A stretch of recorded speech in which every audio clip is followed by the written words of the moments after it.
महामंत्र जो महेश जपते हैं उसे बतलाने की कृपा करें। आजकल भगवान शिव पर एक बढ़िया सीरियल चल रहा है, हर हर महादेव। कितने लोग देखते हो?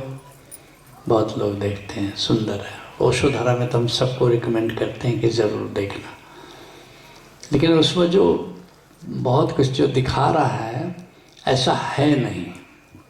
हमने उनको चिट्ठी भी लिखी कि तुम जो चित्रण कर रहे हो देवताओं का, इंद्र को तो विलेन बना दिया।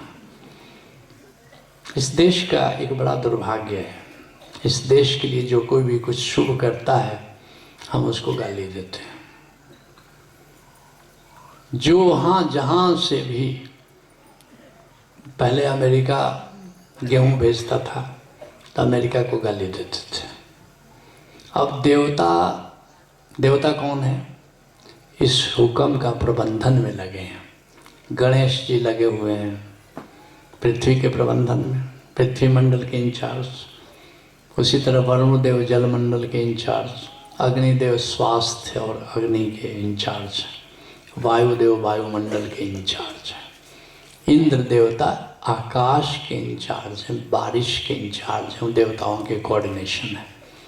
सारी विश्व के जीवन को कैसे मंगल हो इसमें वो लगे हैं।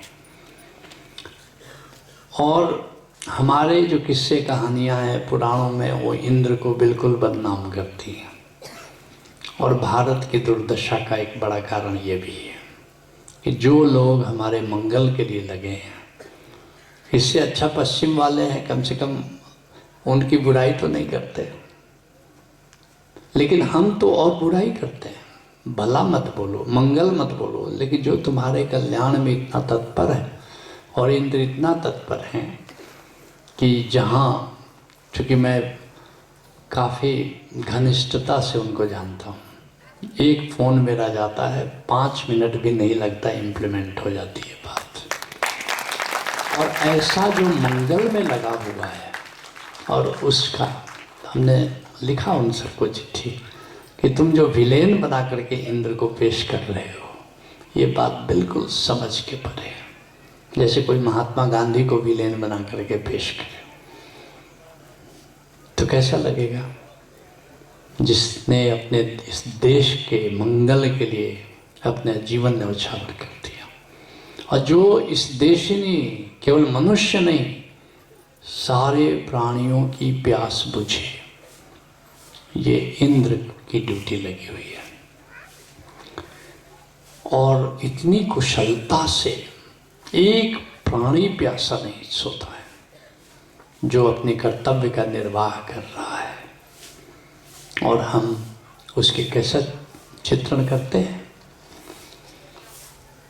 निश्चित सीरियल में बहुत कुछ अवांछनीय है, इसके बावजूद भी सीरियल जरूर देखना, क्योंकि शिव को जो पिक्चर, शिव का जो कैरेक्टर है, ये बहुत ही सुंदर दिखाया है। एक परम पद को प्राप्त संत कैसा होना चाहिए? अकंपित, शांत, चैतन्य, ऐसा वो दिखाया जा रहा है। तो शिव तत्व, क्योंकि तुम्हें भी शिवत्व पाना है, तुम्हें भी परम पद पाना है, तो तुम्हें एक प्रेरणा मिलेगी कि हमें होना कैसा है, भगवान शिव जैसा होना। फिर उसमें दिखाता है कि भगवान शिव नारायण का ध्यान करते हैं। नारायण मतलब भगवान विष्णु, और भगवान विष्णु शंकर का ध्यान करते हैं। अब उनको पता नहीं है। ठीक पूछ रहे हो, महामंत्र का जाप शिव जी भी करते हैं, और उस महामंत्र का जाप विष्णु जी भी करते हैं। एक दूसरे का ध्यान नहीं करते। वो महामंत्र क्या है? ओंकार है। और ओम ओम नहीं कहते, वो जो संगीत गूंज रहा है पूरे अस्तित्व में, पहले अपने आत्मा का संगीत और पूरे अस्तित्व का संगीत। और केवल संगीत वो तो शुरुआत है, नानाहत नाद तो शुरुआत है, नूर तो बस पड़ाव है एक छोटा सा। असली बात है कि पूरा अस्तित्व जीवंत है। उसकी जीवंतता को जानना और उसकी जीवंतता को निरंतर महसूस करना। भगवान शिव, भगवान विष्णु, भगवान ब्रह्मा, ये सब निरंतर उसका स्मरण करते हैं, जो पूरा अस्तित्व का स्मरण करते हैं। और अस्तित्व का स्मरण करने का जो आधार है वो ओंकार है। आधार, क्योंकि ओंकार का स्रोत है, उस स्रोत को जानते हैं, गोविंद उसका स्रोत है। लेकिन ओंकार को आधार बनाकर गोविंद का स्मरण करते हैं, वही महामंत्र है। और वही ओशोधारा में भी तुम्हें बताया जाता है। जो भगवान शिव करते हैं, जो भगवान विष्णु करते हैं, वो परम पद के बाद ओशोधारा के सन्यासी करते हैं।